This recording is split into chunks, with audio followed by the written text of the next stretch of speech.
Hello guys, welcome back to the my channel प्यार वाली आहाना। तो प्रीवियस पार्ट में हमने सुना था कि अन्ना वेदू से मिलने आउट हाउस आ जाते हैं और अपने साथ किडनैप की हुई गौरी को भी साथ में लाते हैं। अब देखते हैं इस पार्ट में कि गौरी क्या क्या गोल खिलाती है। अब ये पार्ट अन्ना और वेदू तो मस्त सो जाते हैं, बट जो नीचे गौरी थी वो बेचैन हो रही थी। आखिर उसकी इतनी बेइज्जती जो अन्ना ने कर दी थी। और अंश भी बेफिक्र होके वहाँ से सोने के लिए चला जाता है। तो वहाँ पे उस टाइम पे सिर्फ बाहर 2 बॉडीगार्ड होते हैं और कोई भी नहीं, जैसा कि बताया था कि बेदू को ना पता चले। दैट्स वाई सारे बॉडीगार्ड आउट हाउस के पीछे जो घर था उसमें शिफ्ट हुए थे। आगे कोई भी नहीं था, गाड़ियाँ वाड़ियाँ सब गायब, सिर्फ 2 गाड़ी थी, अदरवाइज कुछ भी नहीं था। तो गौरी सोचती है यहाँ से निकल कर कुछ तो किया जाए, क्योंकि यहाँ तो मैं कुछ भी नहीं कर सकती। वो जैसे तैसे अपने हाथों को रिलीव करवाती है, क्योंकि वो रस्सी से बंधे हुए थे और थोड़े से लूज हो गए थे। बार बार हिला हिला के उसने लूज कर लिया था। एंड देन वो अपने हाथों का कपड़ा खोलती है, पैरों की रस्सी खोलती है, एंड देन रिलीफ की सांस लेती है और बोलती है, अन्ना तुम्हें तो मैं और मेरी फ्रेंड बताएगी। अब पापा और तुम्हारी नहीं, ये मेरी और तुम्हारी लड़ाई है। वैसे एकता बिल्कुल सही कहती है कि तुम किसी लायक नहीं हो। एंड देन उसके बाद अब उसके पास फ़ोन तो होता नहीं है, क्योंकि उसका फ़ोन तो अन्ना ने पहले ही तोड़ दिया था। अब वो देखती है कि वहाँ से निकलने का क्या ज़रिया हो सकता है। वहाँ से निकलने का सिर्फ एक डोर ही ज़रिया था, और डोर के आगे 2 गार्ड खड़े हुए थे। अब बेचारी गौरी परेशान कि आखिर मैं यहाँ से निकलूँ तो निकलूँ कैसे। अगर मैं निकली तो बाहर गार्ड है और मेरे पास कोई भी ऐसी चीज़ नहीं है जिससे मैं उन पर वार कर सकूँ, अपनी सेफ्टी कर सकूँ। मैं आखिर करूँ तो करूँ क्या। वो 1-2 घंटे तक सोचने के बाद सोचती है, जिस चेयर पे मैं बंधी थी उसी चेयर से मैं मार सकती हूँ। Okay, I will try. And then जब ऑफ कोर्स आफ्टरनून का टाइम होता है, यानी कि लंच का टाइम आता है, तो जब गार्ड उसको कुछ खाने के लिए देने के लिए आता है, तब भी गौरी उसको जैसे ही एंटर करती है तो वो ऐसे बिहेव करती है जैसे कि वो बिल्कुल किडनैप है। बट जैसे ही गार्ड अंदर आता है वो वही चेयर उठा के उसके सिर पे मार देती है और वहाँ से भाग निकलने की कोशिश करती है। बट बाहर जो गार्ड था वो उसको एकदम से पकड़ लेता है। जैसे एकदम से पकड़ लेता है तो वो उसी के गन निकाल के उसी के सिर पे रख देती है और बोलती है कि मुझे जाने दो, नहीं तो मैं तुम्हें यहीं पे शूट कर दूंगी। वो बेचारा गार्ड भी क्या करे, वो गन लेके वहाँ से निकल जाती है। पर जैसे ही वह वहाँ से निकलती है तो फिर क्या, उसका पीछा कोई कर रहा था। आखिर वो कौन है? उसका पीछा जैसे ही कोई कर रहा था, वो भागते हुए काफ़ी दूर तक निकल जाती है। हाँ, यानी कि वो जो उनके आउट हाउस के सामने रिवर थी उसके भी पीछे साइड से निकल जाती है, यानी कि दूसरी साइड निकल जाती है। और वो रिलीफ की सांस लेती है कि शायद अब मुझे कोई नहीं ढूंढ सकता, क्योंकि वो एरिया ही ऐसा था तो उसको नहीं पता था कि आखिर वो है कहाँ, क्या है क्या नहीं है, क्योंकि वो तो यहाँ की थी भी नहीं। अब वो सोचती है कि मैं क्या करूँ, तो पहले तो इस जंगल से निकलने की कोशिश करूँ। उसे लग रहा था ये जंगल ही है ऑफ कोर्स। एंड देन वो थोड़ी देर बस एक पेड़ के सहारे बैठी ही थी, पानी पी रही थी कि उसके पास एक पीछे से चाकू आता है और उसके गले पे रखा जाता है। वो एकदम से डर जाती है और जो उसके हाथ में गन थी वो लिटरली वो गन चला देती है। एंड देन वो जिसने भी उसके गले पे चाकू रखा था वो दूसरे हाथ से उसकी गन को ले लेता है और बोलता है, बेबी डॉल क्यों इतनी मेहनत कर रही हो। एंड देन गौरी जैसे ही आवाज़ सुनती है बोलती है, तुम। तो वो रिप्लाई आता है वहाँ से, ऑफ कोर्स, तुम्हें क्या लगा मेरे जंगल से बच पाना इतना आसान है। एंड देन वो उसके सामने आता है तो वो और कोई नहीं, अन्ना ही था। अन्ना ही था। गौरी बोलती है, तुम्हें पता कैसे चला कि मैं भागी हूँ? अन्ना बोलता है, मेरे जंगल से निकलना ना निकलना सिर्फ मेरी मंजूरी हो सकता है। तुम वहाँ से निकली भी हो तो सिर्फ और सिर्फ मेरी इजाज़त से। गौरी को कुछ समझ नहीं आता और गौरी कंफ्यूजिंग निगाहों से अन्ना को देखती है। अन्ना बोलता है कि हाँ, इतना भी कंफ्यूज होने की कोई ज़रूरत नहीं है, बट एक प्रॉब्लम हो गई है। गौरी बोलती है, क्या? अन्ना बोलता है, तुमने मेरा फेस तो देख लिया, वैसे तो मैं मास्क लगा के रखता हूँ, पर ये तुम्हारी चालाकियाँ, ये भागना तुम्हारा है, क्या ही बोलूँ मैं। वैसे तो ऐसी हरकतें कोई करता नहीं है, बट तुमने कर ली, अब अफसोस, तुम्हें अपनी जान गंवानी पड़ेगी। गौरी बोलती है, तुम्हें क्या लगता है तुम्हारे आगे मैं अपनी जान के लिए गिड़गिड़ाऊंगी? No, never. एंड देन उसके बाद फिर क्या था, गौरी मुस्कुराती है, अन्ना बोलता है कि चलो तुम अपनी आखिरी ख्वाहिश बता दो, लगता है मरने का सदमा बैठ गया है जो मुस्कुरा रही हो। गौरी बोलती है, क्या पता मेरी नहीं तुम्हारी आखिरी सुबह हुई। अन्ना थोड़ा कंफ्यूजिंग होता है, एंड देन अन्ना के पीछे एक गन आती है और अन्ना बेचारा पूरा कंफ्यूज कि गन, और वो भी मेरे सिर पे। ओ माय गॉड, ये तो फर्स्ट टाइम हुआ था। एंड देन उसके बाद एक शूट की आवाज़ आती है। अब वो शूट किसका था, किसको लगा और किसको गया, ये तो पता नहीं। वहाँ से वेदू उठती है और देखती है कि अन्ना तो है ही नहीं। बोलती, ओह गॉड, मैं क्या करूँ आपका, आप अभी तो आए थे, क्या ड्रीम था मेरा? नहीं नहीं, नो वे, ऐसा ड्रीम तो मैं नहीं देखती कि आप आए थे, फिर आप कहाँ चले गए, आपके ये काम आप ही जाने।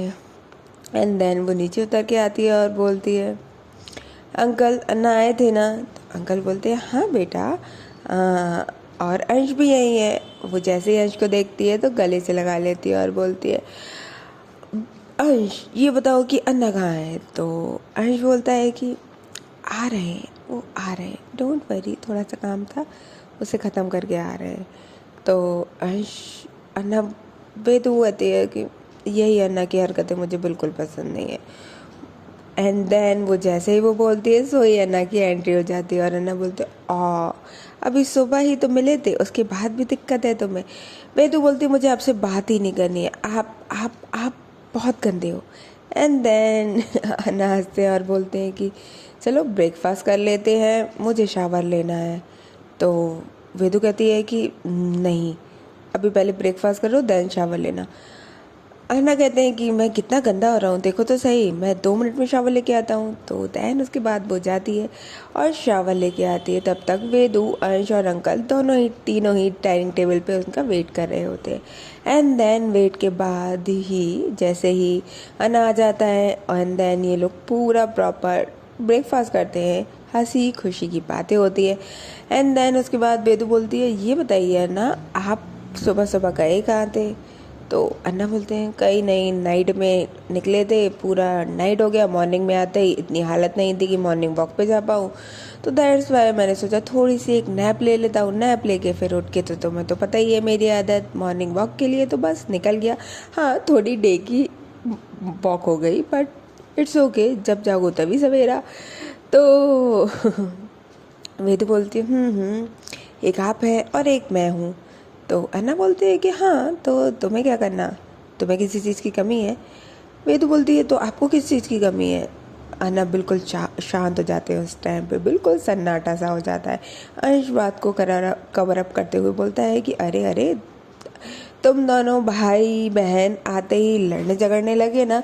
फिर वेदू और अन्ना एक दूसरे को देखते हैं, मुस्कुराते हैं, आंखों में एक प्यारा सा छोटा सा इशारा करते हैं। एंड देन उसके बाद वेदू बोलती है कि मुझे आपसे बहुत सारी बातें करनी है, चलो मेरे साथ, और वो उसका हाथ पकड़ के अपने रूम में ले जाने लगती है। अन्ना जैसे ही आप उसके रूम में आते हैं और बोलते हैं कि हाँ, I miss you so much. Vedu बोलती है, मुझसे ज़्यादा मिस नहीं किया होगा, ठीक है, ज़्यादा मत बोलो। तो अन्ना बोलते हैं, ठीक है, ओके, तो बताओ फिर, मेरी छोटी सी बहन के कोई लड़का वड़का पसंद आया या नहीं? पसंद आया तो पहले बता दो, क्योंकि तुम्हें तो पता है कि मेरी बिना मंजूरी के तो तुम कुछ भी नहीं कर सकती। वेदू बोलती है कि मुझे कोई पसंद नहीं आया, ठीक है। तो अन्ना कहता है कि ऐसे कैसे पॉसिबल है कि मेरी बहना को कोई पसंद नहीं आया? क्या इस दुनिया में सारे अच्छे लड़के ख़त्म हो गए हैं? तो वेदू बोलती है कि अब मुझे क्या पता, कोई मुझे पसंद आए और फिर वो आपको पसंद नहीं आए, फिर मैं आपसे फ़ाइट करूँ, उसके लिए तो प्रॉब्लम हो जाएगी ना। अन्ना जैसे ही ये बात सुनते हैं कि उसके लिए मुझसे फ़ाइट, ओह गॉड। अन्ना कहते हैं, अच्छा जी, तो आपके वो 2 दिन के आए लड़के यानी कि सो कॉल्ड बॉयफ्रेंड के लिए आप मुझसे लड़ाई करेंगी, मुझसे फाइट करेंगी, अपनी अन्ना से फाइट करेंगी? तो वे तो बोलती है, अन्ना मेरा वो मतलब नहीं था।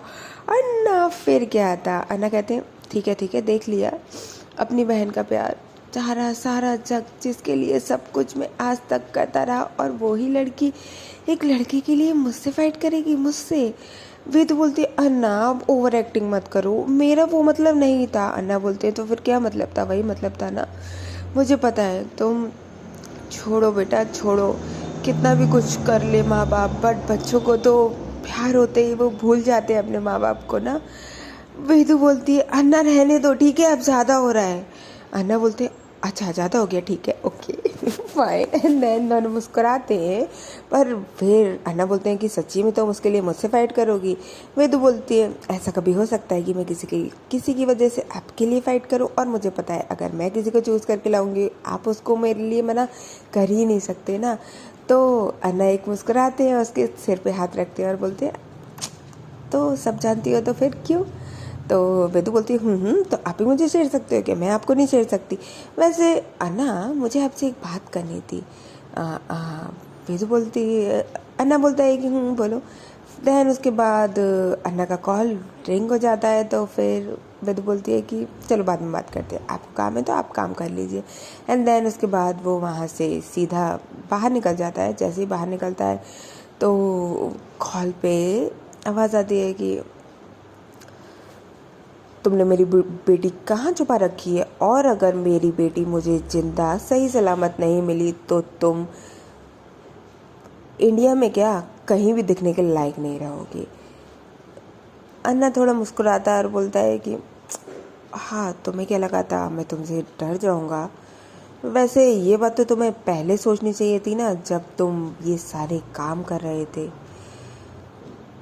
तो वहाँ से मिनिस्टर बोलता है कि मेरी बेटी कहाँ है? अगर मुझे मेरी बेटी सही सलामत नहीं मिली ना तो पूरे महाराष्ट्र की पुलिस तुम्हारे ही पीछे रहेगी। अन्ना फिर मुस्कुराता है क्योंकि वो तो महाराष्ट्र में था ही नहीं। तो बोलता है कि कोई बात नहीं, आपकी पुलिस में दम है तो मुझे ढूंढ के निकाल ले। एंड इतना कह के फ़ोन कट कर देता है। एंड देन वो अंश को कॉल लगाता है। जैसे ही अंश को कॉल लगाता है बोलता है कि क्या हुआ, उसका पता चला कि वो दूसरा शख्स कौन था? तो अंश बोलता है कि पता नहीं अन्ना, शायद गौरी का कोई बॉयफ्रेंड हो। तो अन्ना बोलते हैं कि उसका बॉयफ्रेंड हो या कोई भी हो, उसका भाई हो, बॉयफ्रेंड हो, कज़िन हो, उसको ये कैसे पता चला कि मैं वहाँ से उसको यहाँ लेके आया हूँ? मुझे ये बात बताओ, कौन है जो मेरा पीछा कर रहा है? आखिर इतनी किसी की हिम्मत जो मेरा पीछा कर सके? अंश बोलता है कि आप टेंशन ना लो अन्ना, मैं आज शाम तक पता करके लगा लूँगा कि आखिर वो कौन था शख्स जो आप पे गन रखी थी। अन्ना बोलते हैं अगर शाम तक पता नहीं हो पाया तो सोच लेना। अंश बोलता है अन्ना ऐसा कुछ नहीं है, मैं पता कर लूँगा, बट यहाँ पे अभी। अन्ना बोलते हैं क्या क्या अभी? तुम पे नहीं हो पाए तो बता दो। अंश बोलते अन्ना क्या आपको बिलीव नहीं है मुझ पर? अन्ना बोलते हैं कि हाँ बिलीव है, तभी तो बोला ना। एंड देन वो उसके बाद कॉल कट करते हैं, और कॉल कट करते ही वो रिमाइंड करते हैं जो मॉर्निंग का सीन हुआ था, जो अन्ना के ऊपर सिर पे गन रखी थी। आखिर वो गन किसकी थी?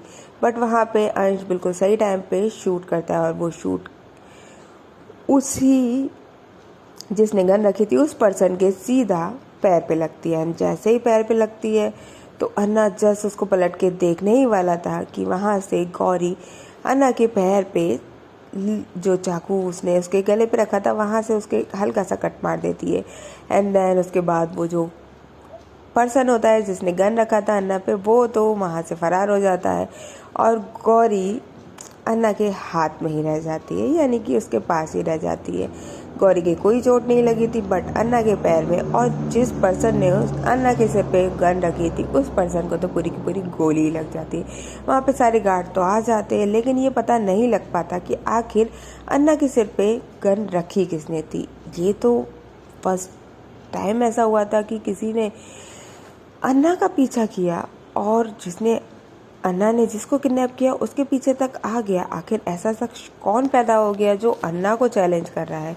अन्ना के लिए थोड़ा शॉकिंग था, बट अन्ना को काफ़ी मज़ा आ रहा था कि ऐसा भी कोई दुनिया में पर्सन है जो अन्ना से पंगा लेना चाहेगा, क्योंकि और किसी से तो अन्ना को रत्ती फर्क नहीं पड़ता। चाहे वो मिनिस्टर हो, चाहे वो कोई पुलिस वाला हो, अन्ना को फ़र्क नहीं पड़ता। बट अन्ना ने गौरी को तो दोबारा से कैद कर ही लिया था और उसके पैर में थोड़ा सा लग गया था। दैट्स वाई वो आने के बाद शावर लेने गया था और शावर के बाद वहीं पे बैंडेज करने के बाद वो आ चुका था। बट उसने बिल्कुल भी वेदू को पता लगने नहीं दिया था कि उसके पैर में लगा हुआ है। और आखिर वो पर्सन कौन था जिसने अन्ना के सिर पे गन रखा था? कोई तो ऐसा पर शख्स हो गई जिसने अन्ना को चैलेंज किया। यस, अब ये सब कुछ अन्ना बस याद ही कर रहा था कि पीछे से वेदू आ जाती है और वेदू बोलती है, अन्ना आप आज इसलिए आए ना क्योंकि आपको याद है कि कल क्या है? अन्ना थोड़ा सा वेदू के हाथों पे अपने दोनों हाथ रखता है और बोलता है, मैं कभी भूल सकता हूँ क्या? तो वेदू बोलती है कि बट आउट हाउस में क्या हमें घर नहीं चलना चाहिए? अन्ना बोलते हैं, ऑफ कोर्स बच्चा, हम घर ही जाएंगे ना। आज शाम रात को हम निकल रहे हैं, मॉर्निंग तक पहुंच जाएंगे एंड देन वहीं पे हवन रखा है मैंने, वहीं पे पूजा होगी। तो वेदू बोलती है, अन्ना आपको पता है इतना बोल के वो शांत हो जाती है। अन्ना बोलते हैं, क्या पता है, क्या हुआ, क्या कुछ बताना चाहती हो? बट वो अन्ना का फेस देखती है तो अन्ना थोड़े से लिटिल सैड से थे। तो वहाँ पे वेदू कुछ नहीं बोलती और बोलती है कि कुछ नहीं, आई मिस माई फ्रेंड्स ना, यहाँ पे तो कोई भी नहीं है। तो अन्ना बोलते हैं कि कोई बात नहीं, कल हम जा रहे हैं ना, तो फिर कोई टेंशन ही नहीं है। तो फिर उसके बाद वेदू बोलती है कि अन्ना मुझे ना आपसे एक बात पूछना था। वेदू बोलती है, कल? जब अन्ना बोलते हैं कि कल भी तुमने मॉर्निंग में भी ये सेम बात बोली थी, अब भी बोल रही है, क्या बात है बच्चा, क्या हुआ, कुछ डिस्टर्ब कर रहा है क्या? तो वेदू बोलती है, नहीं नहीं, कल की बात पूछूंगी, अभी से क्यों दिमाग खराब करना? अन्ना बोलते हैं, अरे कोई मन में बात है तो बात कर लेनी चाहिए ना, बोलो क्या बात है? तो वेदू बोलती है, कुछ नहीं। तो अन्ना बोलते हैं, ओके, एंड देन उसके सिर पे मारते हैं और वहाँ से चले जाते हैं। सीधे जाके नीचे गौरी के पास पहुँचते हैं और बोलते हैं कि ऐसा कौन सा शख्स है जो तुम्हारा पीछा करते करते यहाँ तक पहुँच गया? गौरी बोलती है, मैंने बोला था ना कि मुझे हल्के में लेने की ज़रूरत नहीं है। अन्ना बोलते हैं, अच्छा तो तुम हमसे भी भारी हो क्या? गौरी बोलती है, सोच लो, आज तुम्हारे सिर पे किसी ने गन रखी है, कल कोई तुम्हारे सिर को चीर के चला जाएगा। फिर अंश जैसे ही ये बात सुनता है, अंश सीधे गाल पे एक करारा थप्पड़ मारता है गौरी को और अन्ना सीधे के सीधे अंश के गाल पे थप्पड़ मारते हैं। फिर अंश बोलता है कि अन्ना बोलता है, मैंने बोला है ना, लड़कियों के ऊपर हाथ उठाना मुझे बिल्कुल पसंद नहीं है, फिर तुमने मेरी नज़रों के सामने ये हरकत कैसे कर दी? अंश बोलता है, सॉरी अन्ना, बट ये लड़की का मुंह इतना। अन्ना बोलता है, रिस्पेक्ट करना सीखो लड़कियों की, समझे? ये वाली बात सुनकर गौरी मुस्कुराती और बोलती, तुम उसको रिस्पेक्ट करना सिखा रहे हो जो खुद एक लड़की की रिस्पेक्ट करना नहीं जानता हो? अन्ना वहाँ पे कुछ नहीं बोलता और गौरी बोलती है, अगर तुम्हें इतनी रिस्पेक्ट है तो फिर मेरे को किडनैप क्यों किया? अन्ना वहाँ फिर से कुछ नहीं बोलता और अंश को गुस्सा चढ़ रहा था क्योंकि उसको गौरी के सामने एक कस के अन्ना ने थप्पड़ जो मार दिया था, ये बात तो कोई भी बर्दाश्त नहीं कर पाएगा। अंश वहाँ से सीधे बाहर जाने लगता है। तो अन्ना बोलते हैं, कहाँ जा रहे हो? अंश बोलता है, कोई काम है क्या? अन्ना बोलता है कि नहीं, अभी तो कोई काम नहीं है, बट दोबारा से ये लड़की भाग नहीं चाहिए। अंश बोलता है, डोंट वरी, नहीं भागेगी, और वहाँ से चला जाता है क्योंकि उसको बहुत तेज़ गुस्सा आ रहा था। आखिर आपकी इंसल्ट आपका ही कोई इंसान करे, किसी अदर के सामने आपको गुस्सा तो आएगा ही। बट यहाँ पे अन्ना बिल्कुल सही था क्योंकि वो लड़कियों के ऊपर हाथ नहीं उठाता था। गले पे चाकू रख दे वो बात अलग है, सीने पे गोलियां तार दे वो बात अलग है, बट थप्पड़ मारना ये उसको शोभा नहीं देता था, या उसका कोई भी इंसान लड़कियों पे हाथ उठाए ये उसको बर्दाश्त नहीं था। अब क्यों नहीं था ये तो पता नहीं, बट फिर भी गौरी बोलती है तुम लड़कियों के सिर पे गन उसको अफगाह करवा सकते हो, उसको मार सकते हो, उसके गले पे चाकू रख सकते हो, बट थप्पड़ नहीं मार सकते। अच्छा मजाक था वैसे अन्ना। अन्ना कुछ नहीं बोलता और अन्ना बोलता है कि तुम्हारे साथ वो पर्सन कौन था। गौरी बोलती है वाह वाह वाह वाह, तुम्हारे लिए तो क्लैप होना चाहिए। एक निहायती लड़की को यहाँ कैद करके उसके हाथ बांध के तुम्हें क्या लगता है कि वो बिल्कुल कुछ नहीं कर सकती। अन्ना जब ये सुनता है तो वहीं पे उसका हाथ खोल देता है और पैर भी खोल देता है और बोलता है कि वो पर्सन कौन था। फिर जो गौरी उठती है अपनी चेयर से जिस पे वो बंधी थी और मस्त एक हाथ लेके करारा हाथ सीधा थप्पड़ पड़ता है अन्ना के गाल पे। ओह माय गॉड, इतना मजा आई किसी में जो अन्ना के गाल पे थप्पड़ मार दे। शिट। ओके गाइस, तो फिर मिलते हैं नेक्स्ट पार्ट में कि आखिर अन्ना इसका बदला किस तरीके से लेंगे। गौरी ने उसके गाल पे जो थप्पड़ मार दिया, देखेंगे। ओके गाइस, तब तक के लिए टेक केयर, बाय बाय। और हाँ, if you like my story तो please like share and subscribe. Bye.